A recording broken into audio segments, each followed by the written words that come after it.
Welcome to the Friday edition of Hot Stove, proudly presented once again by the United States Marine Corps. Great to have Ryan Dempster in the past couple of days, in for Harold. And, dude, we have got the show of shows today. I mean, potpourri of guests. I mean, it's with a nod toward the entertainment part of our show. Certainly some information. We're going to talk about the MVP vote from yesterday. But here's what we got today. We got the CCO of Fanatics, Avery Jessup's going to come on in about 20 minutes to talk about a Topps card promotion that got a lot of traction last year. I'm in on this. Anthony Bowens, who's an AEW wrestler, who used to work here, by the way, who's jacked. He's going to be in studio. Nicole Johnson, one of our favorite guests in the 15-year history of this show, who runs the Butterball Turkey Hotline. So get your turkey questions ready for Nicole. That's right. And I can't wait to visit with Tim Matheson. We got Otter from Animal House coming on the show. Tim has written a book about his incredible career as an actor, writer, director. More than just Animal House, this dude has done so much great work. And because Animal House is such a cultural touchstone for me personally. That's like your Bible. It is. Yeah. It's the perfect 90 minutes. It's an absolute comedy classic. And we love Caddyshack. We love talking about those two films in the same breath. Animal House is in a class by itself. Yeah, it's incredible. I mean, the amount of quotes that people still throw out, you know, when you're randomly at a place and somebody says something that's from Animal House, you're like, oh, you like look over your shoulder, like, all right, you're part of the group. Oh yeah, I like you. Yeah, and it's just like every time it makes you laugh. Like you could not watch that movie for 10 years and you pick it up, you could watch it once a year. It just always makes you laugh. Well done. I'm fired up to talk I did it. too. I did it yesterday. I went down the rabbit hole. I mean, I've seen it 100 million times, and I watched almost all of it yesterday. I turned it off at the beginning of the parade scene because I had to go to bed. But, I mean, can't wait to talk to Tim today. So we have a lot to get to, but let's start out. Oh, by the way, were you out last night? Briefly, yeah, I did. I made a point of always trying to get to hockey games when I can. So I actually hit my 17th arena last night. Different game, home game for the New Jersey Devils. I went to the Rock with Dan Camiotti last night, and we took it in, and it was awesome. Devils won 4-2. Jesper Bratt, two goals. Jack Hughes is a problem in the NHL. He's legit, huh? It's unbelievable. I mean, the end-to-end rushes, the skill with the puck, and then Jacob Markstrom behind the I was just gonna say behind the dish, but in the crease. His 500th NHL game. So it was a lot of fun. It was a great time. It's amazing how much more your Canadian accent comes out when you start talking about hockey. It's just a habit. All those da da da da da da. You know, Hockey Night in Canada. That was my jam as a kid. So fun. That's cool. That's good. It's a good you guys time. have Thanksgiving in Canada, right? We do. It's beginning of October. I don't know. I guess apparently the Pilgrims started there first, and then we're like, there's really nothing up here but polar bears. Let's go down to the U.S. Let's get into what happened last night. I love history. We love history too, Harold. Congratulations to Aaron Judge in the American League for a unanimous MVP victory, and same set for Shohei Ohtani, his third MVP award, first in the National League. All of them unanimous. Not a surprise that both of these guys won it handily. I think yesterday on the program we were talking about whether or not it would be unanimous. Let's hear from the winners.本当にドジャースの一員の一人として代表して。Yeah, I'm just taking. I think this MVP is. I'm just representing the Dodgers. It was a complete team effort. I wouldn't have been able to receive this award if it weren't for my teammates. Obviously, if my teammates weren't there, we didn't play as a team. We would not have even got to the playoffs or won the World Series. So for me, again, I'm just taking this as I'm representing the team receiving this award. I obviously don't go into the season trying to strive to get the MVP award. I was more focused on being one of the guys with the new team with the Dodgers. I wanted to obviously embrace the fans as well and just let them kind of learn who I was. And I think that was my main focus heading into the season. Sky's the limit for Ohtani, who's in line for many, many more. This is the way the vote broke down. He got all 30 first-place votes. Francisco Lindor got 23 of the 30 second-place votes. It wasn't close. All three of Ohtani's unanimous selections.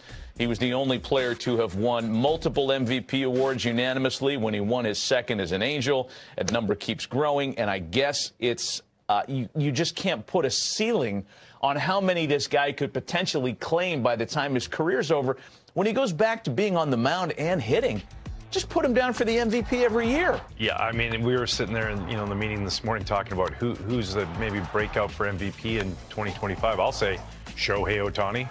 Like, this guy's just like, I don't know how you stop this consecutive MVP run from going unless you have somebody have an Aaron Judge type of season next to you. So it's just, you mentioned it. He starts pitching again, and all of a sudden he adds that. I don't know if he goes 50-50 again when he's pitching, but he might be 40-40 again, and who knows. And it's just incredible what this guy's doing and really transcending the game. Yeah. It's different than anything we've ever seen.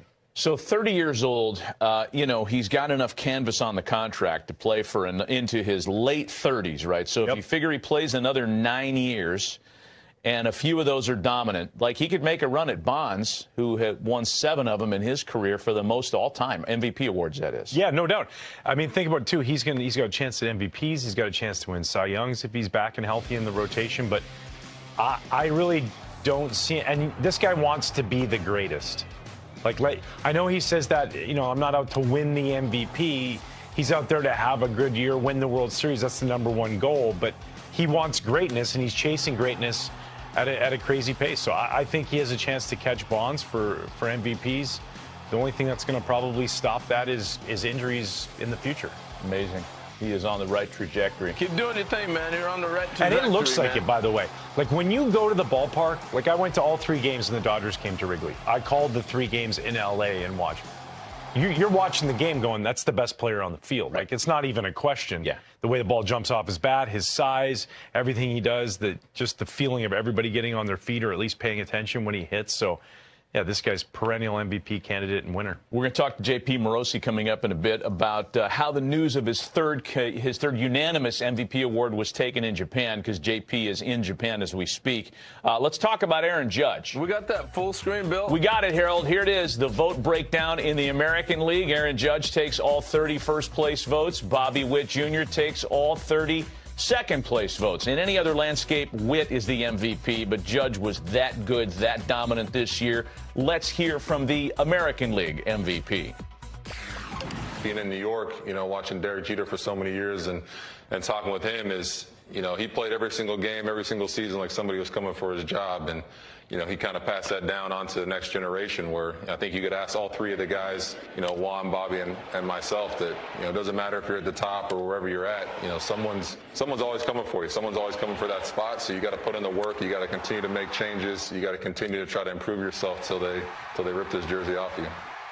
The ink was barely dry on his historic 2022 season when he won his first MVP award, and then he does what he did in 2024. Could have a similar conversation about Judge, right? He's considered a favorite again next year to take home another one. Yeah, I mean, the premier power hitter in our league and what he's able to do. And not just power, right? Like, average as well. Gets on base, OPS this year over 1,100. I mean, this guy's an absolute beast. Look at these numbers. And we mentioned it yesterday. Look what he did in April. His first 33 games, he had $197 with 6. And then he does that the rest of the season. I mean, these 2 guys, it's going to be hard, right? Like, it's going to be tough for the guys on that list to knock those up. Like, think about it. Jose Ramirez was 1 home run shy of 40-40, and he finished 5th. Jeez. That's the kind of season that Aaron Judge is having. I remember when Aaron Judge debuted in 2016, and it was on a ridiculously hot day. It was like 105 degrees at Yankee Stadium. He homered in his first at-bat. Tyler Austin homered in his first at-bat. And Tyler Austin was thought of at the time to maybe be the better long-term prospect as opposed to Judge, around whom there were still questions, right? He was really big. He struck out a lot back then. I think we've answered those questions. Like, this guy's going to the Hall of Fame. It could end today, and he's in the Hall of Fame. Yeah, I mean, you're already an all-time Yankee great now with this second MVP award. Him and Mickey Mantle, only outfielders with 2 MVP awards for the New York Yankees. He's going to have a bust out there in Monument Park, Yankee Stadium. I mean, it's really incredible. And, like, kudos to him. And the work, you talk about that. These guys, by the way, I think that's one thing. All players are talented in the big leagues. All guys have the ability. The one thing I've always noticed, and I was a hard worker, the guys that are the best, like the Albert Pujolses when Albert was just on fire, Barry, all these guys, Larry Walkers, they're the guys that are like in the cage hitting early. They're the ones that are out. Like I remember Albert Pujols on the field leading the Triple Crown. After a Sunday night game, we came in to play the Cardinals, and Albert's early hitting on the field. Wow. That's how you win MVPs. Aaron Judge leads by example. Like he talks about that. You got to work hard. You got to make adjustments. You got to do all these things. Stay healthy first and foremost. And when healthy, he's like him and Shohei are the most dangerous guys in the league. Let's talk about a former MVP, Freddie Freeman, who apparently had a pretty good time at the CMAs. Here he is with his wife, Chelsea. And in fact, kind of made himself all over the place at the red carpet show as well. I'm told Freddie Freeman is here too. Hold on a second. Wait. Get over here. Come on. You know what? Hey guys, nice to see you. Did you see Ronnie? MLB の Yeah. When I say grand slam, you guys say? You say? I guess I did that, huh? Crashing the Brooks and Dunn and Shabuzi interview, Freddie Freeman, if he were a country music artist himself, his inaugural drop would be cheekily titled "Hobblin' Home." I like that. That's a good album cover right there too. I like the font. I mean, we put some work into this. How about if Mookie Betts were at the CMAs as a country music artist? He's a Tennessee guy. Tennessee 10-pin. Yeah, that's the homage to the bowling skills that Mookie Betts has as well.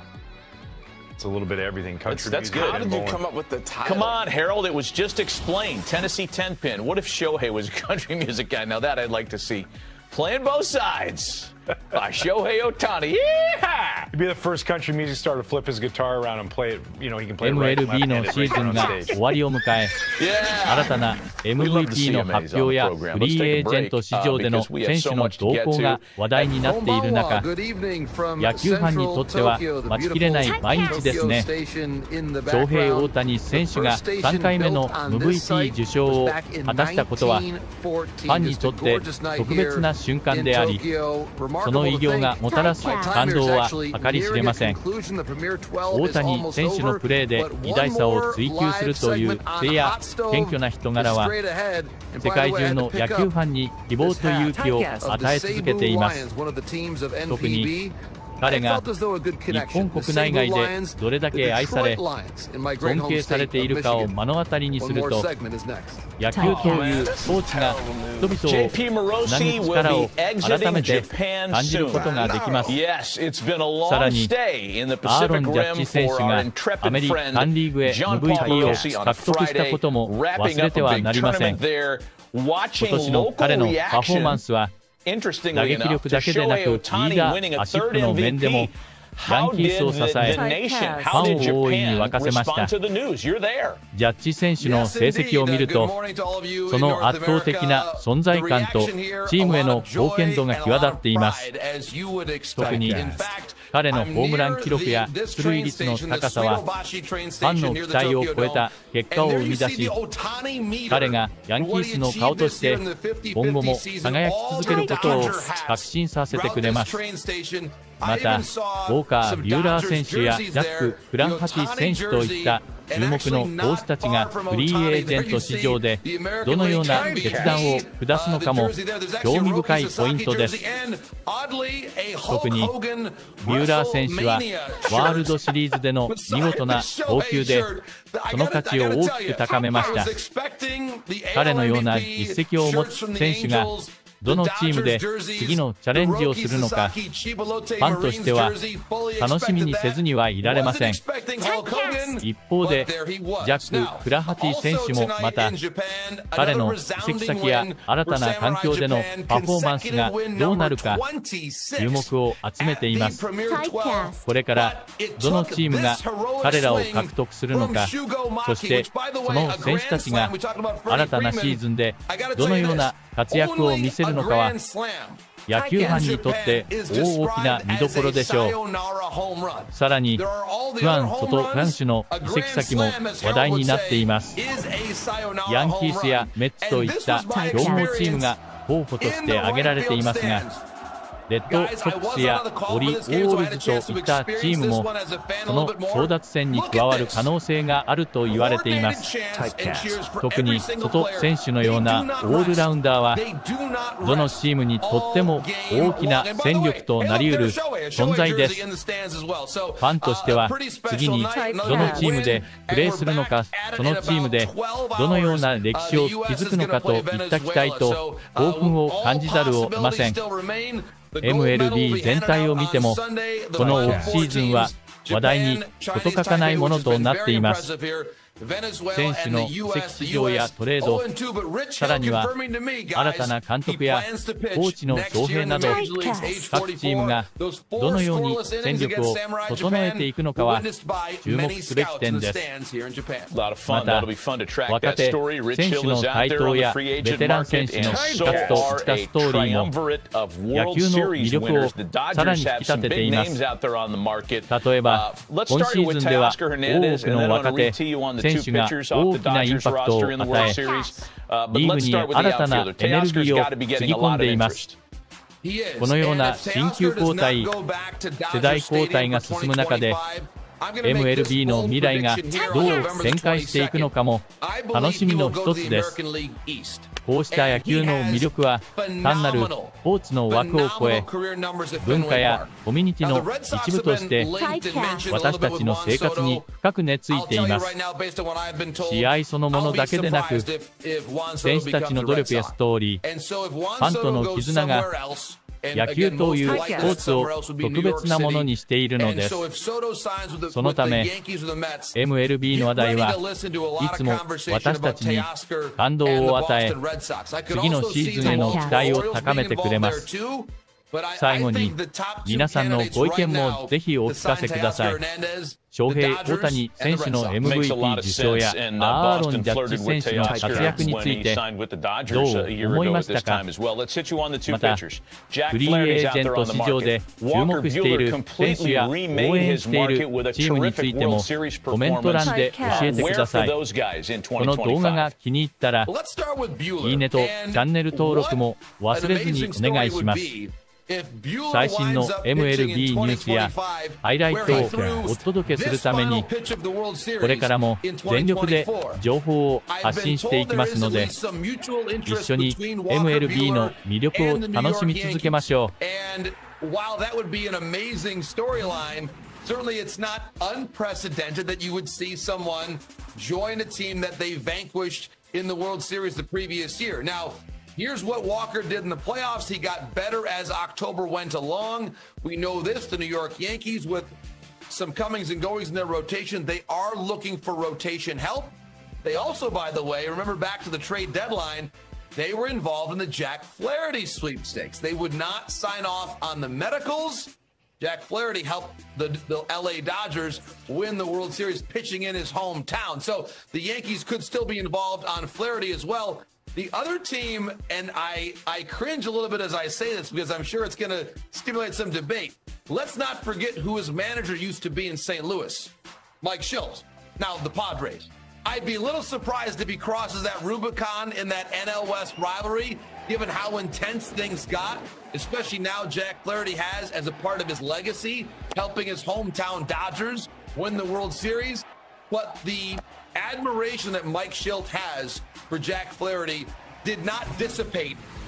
As intense as things got in the playoffs, there is still that respect. And so while the Padres might be secondary to the Dodgers and Yankees as possible Flaherty landing spots, we can't totally eliminate it, nor can we eliminate another SoCal team, the Angels, who are known to be involved in the market for starting pitchers as well. That's a hot take. Couple of hot takes there. Angels kicking the tires on a guy that is very familiar with that part of the world. Those are some interesting comps and connections. JP, thanks for all the reporting from the 12 and from Japan and from Taiwan. It's been great having you boots on the ground the last couple of weeks. Safe travels home, friend. Way to go.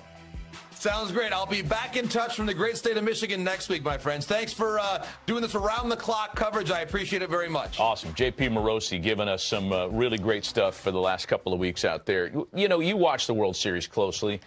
Walker Buehler went from that DS performance against San Diego where it looked like he just wasn't himself still, and he had a lot of that during the season, to flipping the switch as soon as he got out of that second inning, he was a different dude, and he stayed that dude through the World Series, the guy that had dominated for years prior to his surgery. He was great. Yeah, you could really argue one of the greatest kind of boosting your value kind of pitching performances we've seen in the postseason. Like, here was a guy who kind of was trying to find his way, right? Everything was just a little bit off. He wasn't able to put hitters away.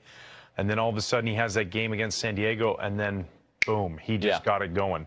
And didn't stop putting up zeros the rest of the postseason. A guy who maybe was going to do like a one-year deal to refine his market is now all of a sudden going to be a guy who I'm sure will have multi-year deal offers. There's going to be teams that like him out there. I don't know. Does he end up in a place like, you know, the Cubs are even an option, right? A guy who played with Dansby Swanson at Vanderbilt. They have a close relationship.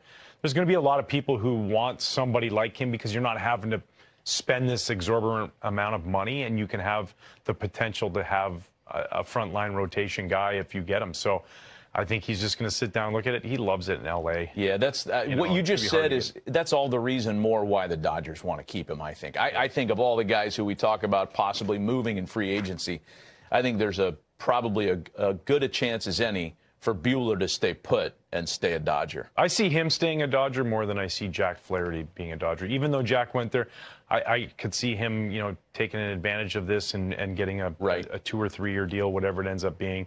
For Walker Buehler, that's where he came up. That's where he's been. Didn't get a qualifying offer, which is interesting, but I think that's just because everybody knows he wouldn't have taken it anyway. Yeah. You know, and, you know, there's a 3-year deal out there, at least for Walker Buehler, for sure, I guess. Let's take a break. MLB のシーズンが終わりを迎え、新たな MVP の発表やフリーエージェント市場での選手の動向が話題になっている中、野球ファンにとっては待ちきれない毎日ですね。翔平大谷選手が3回目の MVP 受賞を果たしたことは、ファンにとって特別な瞬間であり、その偉業がもたらす感動は計り知れません。大谷選手のプレーで偉大さを追求するという誠や謙虚な人柄は、世界中の野球ファンに希望と勇気を与え続けています。特に、彼が日本国内外でどれだけ愛され、尊敬されているかを目の当たりにすると、野球というスポーツが人々をつなぐ力を改めて感じることができます。さらに、アーロン・ジャッジ選手がアメリカンリーグへ MVP を獲得したことも忘れてはなりません。今年の彼のパフォーマンスは、打撃力だけでなくリーダーシップの面でもヤンキースを支え、ファンを大いに沸かせました。ジャッジ選手の成績を見ると、その圧倒的な存在感とチームへの貢献度が際立っています。特に、彼のホームラン記録や出塁率の高さは、ファンの期待を超えた結果を生み出し、彼がヤンキースの顔として今後も輝き続けることを確信させてくれます。また、ウォーカー・ビューラー選手やジャック・フラッハティ選手といった注目の投手たちがフリーエージェント市場でどのような決断を下すのかも興味深いポイントです。特に、ビューラー選手はワールドシリーズでの見事な投球でその価値を大きく高めました。彼のような実績を持つ選手がどのチームで次のチャレンジをするのか、ファンとしては楽しみにせずにはいられません。一方で、ジャック・フラハティ選手もまた、彼の移籍先や新たな環境でのパフォーマンスがどうなるか注目を集めています。これから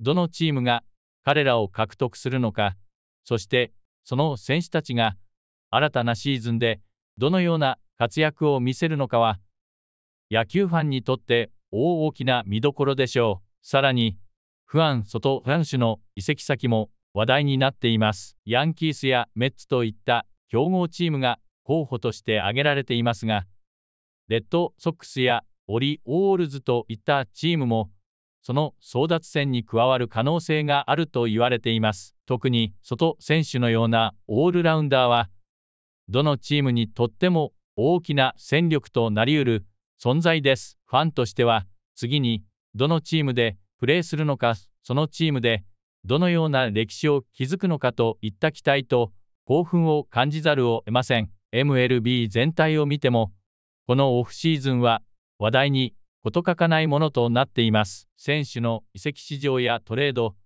さらには新たな監督やコーチの招聘など、各チームがどのように戦力を整えていくのかは注目すべき点です。また、若手選手の台頭やベテラン選手の復活といったストーリーも野球の魅力をさらに引き立てています。例えば、今シーズンでは多くの若手選手が大きなインパクトを与え、リーグに新たなエネルギーをつぎ込んでいます。このような新旧交代、世代交代が進む中で、MLB の未来がどう展開していくのかも楽しみの一つです。こうした野球の魅力は、単なるスポーツの枠を超え、文化やコミュニティの一部として、私たちの生活に深く根付いています。試合そのものだけでなく、選手たちの努力やストーリー、ファンとの絆が、野球というスポーツを特別なものにしているのです。そのため、MLB の話題はいつも私たちに感動を与え、次のシーズンへの期待を高めてくれます。最後に、皆さんのご意見もぜひお聞かせください。翔平・大谷選手の MVP 受賞やアーロン・ジャッジ選手の活躍についてどう思いましたか？また、フリーエージェント市場で注目している選手や応援しているチームについてもコメント欄で教えてください。この動画が気に入ったら、いいねとチャンネル登録も忘れずにお願いします。最新の MLB ニュースやハイライトをお届けするために、これからも全力で情報を発信していきますので、一緒に MLB の魅力を楽しみ続けましょう。